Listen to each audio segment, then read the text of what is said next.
அனைவருக்கும் வணக்கம். இந்த புத்தகம் 2 நாளைக்கு முன்னால தான் எனக்கு கிடைச்சது. அப்புறம் இது நூல் திறனாய்வு கூட்டமில்ல, நூல் அறிமுக கூட்டம் அப்படிங்கிறனால ஒரு சின்ன நூலை குறித்தான ஒரு சின்ன அறிமுகத்தோடு விடைபெறலாம்னு நினைக்கிறேன். நேற்று வந்து சதீஷை பார்க்கும்போது சதீஷ் சொன்னால், அது மாதிரி நீங்கள் திட்டிங்க கூட பேசுனா ஒன்றும் பிரச்சனை இல்லை அப்படின்னு சொன்னார். நான் சொன்னேன், நீ பொழுதோட நான் உன்னை திட்டினா நைட்டு நீ என்னை ஃபேஸ்புக்கில் திட்ட மாட்டேன்னு எனக்கு தெரியாதாடா, அந்தளவுக்கு கூட அறிவு இல்லாத நான், அதனால் நான் திட்டியெல்லாம் பேச மாட்டேன் அப்படின்னு சொல்லிட்டேன். கொஞ்ச நாளைக்கு முன்னால் சதீஷோட திருமணத்துக்கு போயிருந்தோம். சதீஷ், விஜய் நேற்று ஒரு ஃபேஸ்புக்கில் ஒரு போஸ்ட் ஒன்று போட்டிருந்தாங்க. மாதிரி சதீஷ் கூட இருக்கிற மேடை பெரிய வந்து அதிபர்கள் மாதிரி 2 பேரும் அவர் கூட இருக்கிற மேடை பகிர்ந்துக்கிறது எனக்கு ரொம்ப நாள் ஆசை அப்படிங்கிற மாதிரிலாம் போட்டுருந்தான். நிஜமாகவே வந்து எனக்கு வந்து விஜயோட சதீஷோட இருக்கிறது அப்படிங்கிறது ரொம்ப மகிழ்ச்சியான விஷயம். நான் இருக்கணும்னு விரும்புகிறேன். நான் இன்னும் அதிகமாக அவங்க கூட இருந்ததில்லை.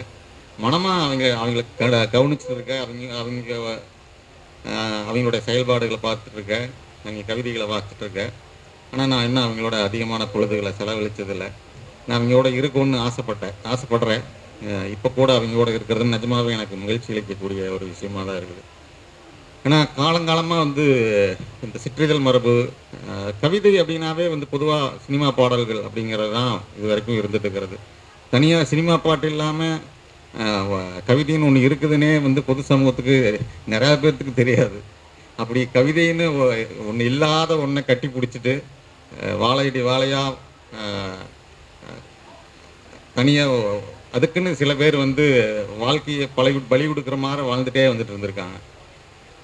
ஒவ்வொரு காலகட்டத்திலையும் அப்படி சில பேர் இருப்பாங்க.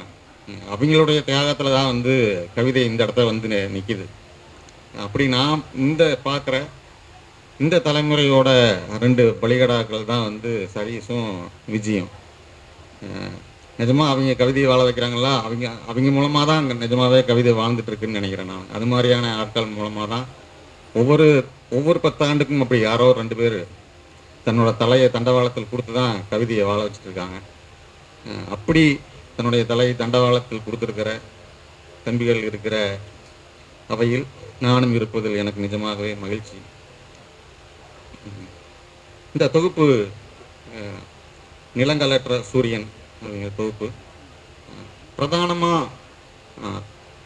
பிரதானமாக பேசுறது அப்படிங்கிறது வந்து அலைப்பளிக்கும் காமத்தையும் தான் ரொம்ப பிரதானமாக பேசுது. உடல் உடல் உடல் எங்கே பார்த்தாலும் வந்து செக்ஸு காட்சிகளாக நிரம்பி வழிகிற தொகுப்பு தான் அது.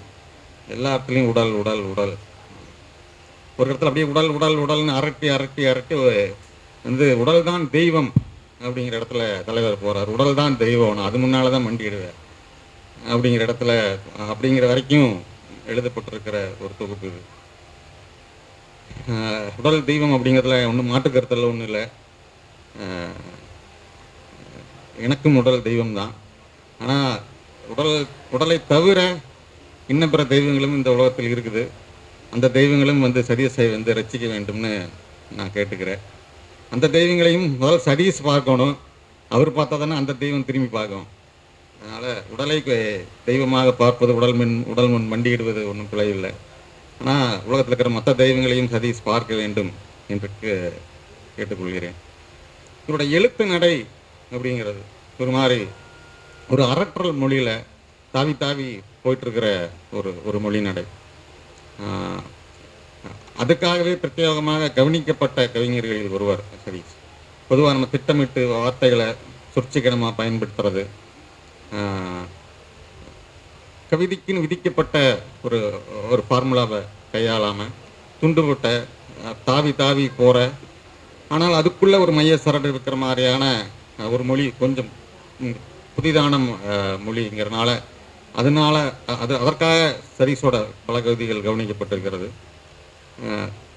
அந்த கவனிக்கப்பட்ட அதுக்காகவே வந்து சில கவிதைகள் வந்து ஒரு மையம் இல்லாமல், மையம் இருக்குங்கிறது கூட அவசியம் இல்லைங்கன்னு சொல்லிட்டாங்க. இப்போது அப்படியே ஒரு உலகத்தை வேடிக்கை பார்க்கறது அப்படின்னு ஒன்று இருக்குங்கள. இந்த கவிதையை, இந்த போலி அழைப்புகளை வந்து கண்டுபிடிக்கிறது ஒரு பெரிய சிக்கல். அது எல்லாத்துக்குமே இருக்குது. நான் அறிவுரையாக சொல்ல, எனக்கும் சேர்த்து தான் சொல்லிக்கிறேன். இப்போ நம்ம வந்து கவிஞன், தொகுப்பு போட்டோம், நம்ம கவிஞன்னு 4 பேர் சொல்லிட்டாங்க, 2 பேர் கையெழுத்து வாங்கிட்டாங்க. இப்போ நம்மகிட்ட சொற்களும் இருக்குது. அப்புறம் வந்து ஒரு ரொம்ப அசதியான ஒரு ஒரு சாயங்கால வேளையில் வந்து இந்த உலகத்தை வேடிக்கை பார்த்தோம்னா, உலகம் ஆல்ரெடி எப்பவுமே கோணலாக தான் இருக்கும். நம்மக்கிட்ட சொற்கள் இருக்குது, உலகம் கோணலாக இருக்குது அப்படின்னு கவிதை எழுத வேண்டியது தானே. எப்படி சும்மா அப்படி வேடிக்கை பார்த்தாவே வந்து கவிதை கண்டிப்பாக கிடைக்கும். நீங்கள் போய் வெளியில் நின்று பார்த்து கவிதை மாற ஒன்று எழுத முடியாதான்னு பார்த்தா எழுத முடியும். என்ன, ஏற்கனவே எங்கிட்ட சொற்கள் இருக்குது. இந்த உலகம் அங்கங்கேயும் கோணலாம் ஆடிக்கிட்டே இருக்கும்போது அது ரெண்டையும் சேர்த்து கவிதை போல் ஒன்று பண்ணுறது ஈஸி. அப்படி வந்து நிறைய போலி அழைப்புகள் கவிஞனை நோக்கி வரும். அதில் எல்லா போலி அழைப்புகளிலிருந்தும் தப்பிக்க முடியாது. சதீஷ் அந்த போலி அழைப்புகளை கண்டுகொள்ள வேண்டும் அப்படின்னு நான் கேட்டுக்கிறேன். எல்லாத்துக்கும் உள்ள ஒரு ஒரு சிக்கல் தான் அது. அவனுக்கான பிரத்யேகமான அறிவுரையால் சொல்ல, எனக்கும் சேர்த்து தான் சொல்லிக்கிறேன் அந்த அறிவுரையை. அப்புறம் இந்த தொகுப்பில் ஒருமை பன்மை சிக்கலை பற்றி நிறைய சொல்லிகிட்டே இருக்காங்க. ஒருமை பன்மை சிக்கல் தேவையில்லை, அது அது அதில் என்ன, அது பெரிய கவிதைக்கு அது தேவையில்லை அப்படிங்கிற மாதிரி சொல்லிக்கிட்டே இருக்காங்க. ஆனால் எனக்கு வந்து அது கொஞ்சம் ஓரளவுக்கு முக்கியம்தான்னு தோணுது எனக்கு. அது வெறுமனே ஒருமை பன்மை சிக்கல் அப்படிங்கிறது அது கவிதையோட அழகியல், அது வெறும் இலக்கண பிழையா எனக்கு தெரியல. கவிதையோட அழகியல்லையே வந்து ஏதோ சிக்கலை ஏற்படுத்துது அப்படின்னு நினைக்கிறேன். எனக்கு முடிஞ்ச அளவுக்கு நான் ஒருமை பன்மையில் கவனமாக தான் இருப்பேன். அது அந்த கவிதையோட அழகியல்லையே வந்து ஏதோ ஒரு மாற்றத்தை கொடுக்குது. நம்மளோட மொழியே கொஞ்சம் பெர்ஃபெக்டான மொழி மாதிரி தான் தெரியுது எனக்கு. அந்த ஒருமைப்பன்மை இடம் வரும்போது நான் அந்த ஒருமைப்பன்மையை சரியாக எழுதி பார்க்கும்போது அந்த கவிதைக்கு ஒரு அழகு கிடைக்குது. கொஞ்சம் அர்த்தமும் வந்து கொஞ்சம் கூடுற மாதிரி, அழகும் கூடுற மாதிரி தான் எனக்கு தோணுது. அதனால் அந்த ஒருமைப்பன்மை சிக்கல் இருக்க கொஞ்சம் சில கவிதைகள் அது இருக்குது. அதை வந்து சதீஷ் பார்க்கணுன்னு கேட்டுக்கிறேன். அப்புறம் நிறைய துணிஞ்சு எழுதப்பட்ட கவிதைகள் அப்படின்னு சொல்லி நம்ம வந்து நம்ம பார்க்காம விட்டால் பரவாயில்ல அப்படின்னு நினச்சி சில விஷயங்களுக்கு முகத்தை திருப்பிக்கணும்ல, அந்த விஷயத்தெல்லாம் வந்து நிதானமாக நின்று பார்த்து எழுதுகிற மொழி அவருடையது. அப்படி தான் அவர் வந்து 15 வயது சிறுமி பற்றி ஒரு கவிதை எழுதியிருக்கிறார். 15 வயது பெண் அப்படின்னு கூட போடுறதுக்கும் கூட இல்லாமல் 15 வயது சிறுமி அப்படின்னே போட்டு ஒரு கவிதை எழுதியிருக்காரு. கொஞ்சம் எரிச்சலாக இருந்தது அந்த போயிட்டு படிக்கும்போது. கோபம் இருந்தது, இதை எழுதியிருக்கணுமாங்கிற மாதிரியான, இப்படி இதை எழுதணுமாங்கிற மாதிரி ஒன்று அது இருந்தது. ஆனால் அது ரொம்ப தீவிரமான உண்மையோட ஒரு பக்கம் அப்படிங்கிற இடத்துல அதை எழுதுறதுக்கு அவனுக்கு எல்லா பூர்ணமான சுதந்திரம் இருக்குன்னு தான் நினைக்கிறேன் நான். அது எழுத வேண்டியது விஷயம் தான். அது உண்மை எங்கிருந்தாலும் பார்க்கறது அப்படிங்கிறது கவிஞனோட இயல்பு தான், அவனுடைய கடமையும் கூட. அந்த விதத்தில் அது மாதிரியான கவிதைகள் வந்து எழுதலாம், எழுத முழு உரிமையும் அவனுக்கு இருக்குது. அது மாதிரி நிறையா கவிதைகள் தொகுப்பு முழுக்க இருந்துகிட்டே இருக்குது. நான் ஒரு 2 கவிதை மட்டும் அறிமுக உரைங்கிறதுனால 2 கவிதைகள் மட்டும் நான் படித்து காமிக்கணும்னு விரும்புகிறேன். மீதி வந்து நண்பர் பேசுவார். ஒரு 2 கவிதைகளை மட்டும் நான் வந்து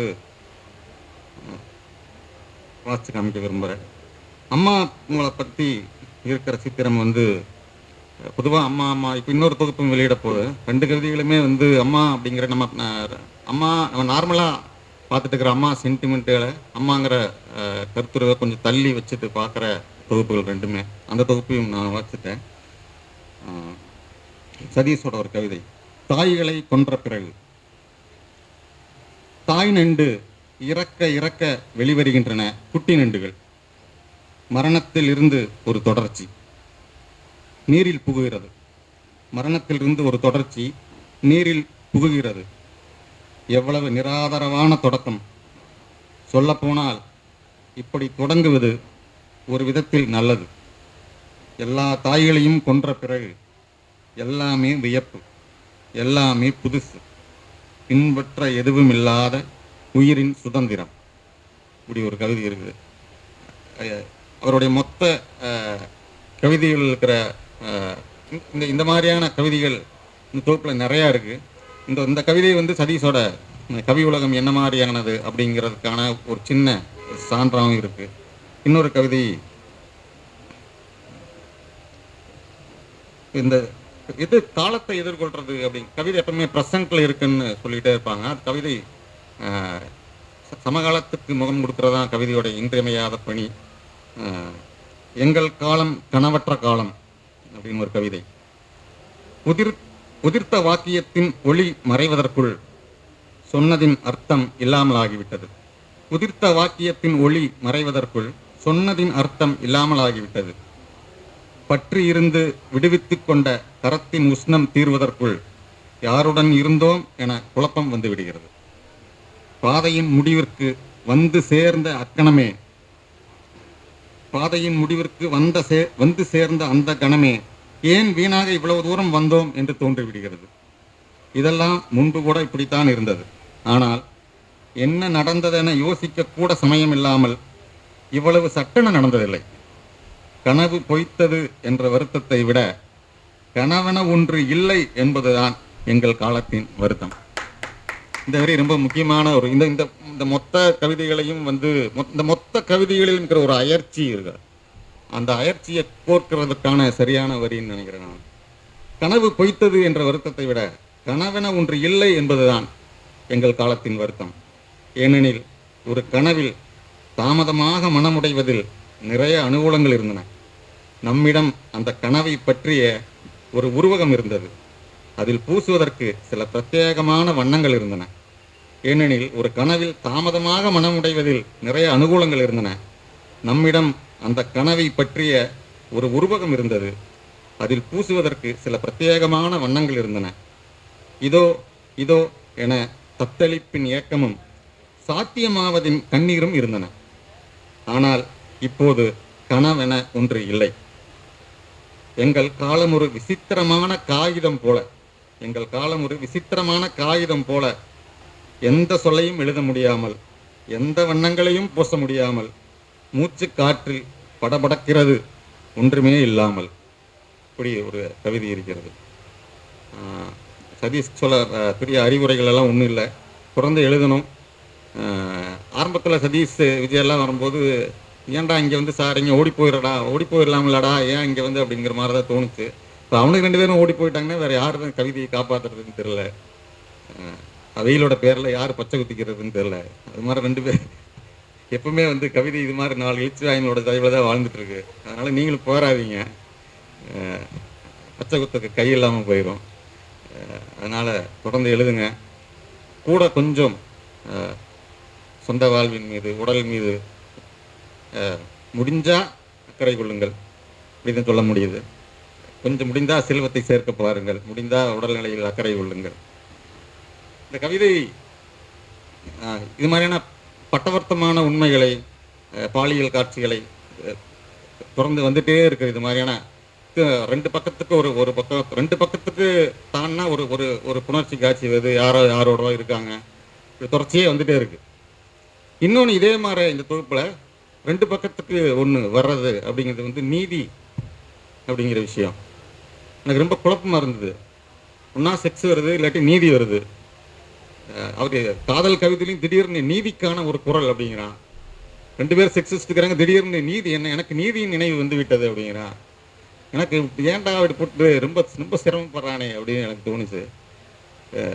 அப்புறம் 15 வயது பெண்ணின் காமத்தை வந்து அவ்வளோ கொச்சையான மொழியில் எழுத துணிஞ்ச ஒருவனையும் கூட வந்து நீதி விட்டு வைக்கல அப்படின்னு நினைக்கும் போது ரொம்ப மகிழ்ச்சியாக இருந்தது எனக்கு.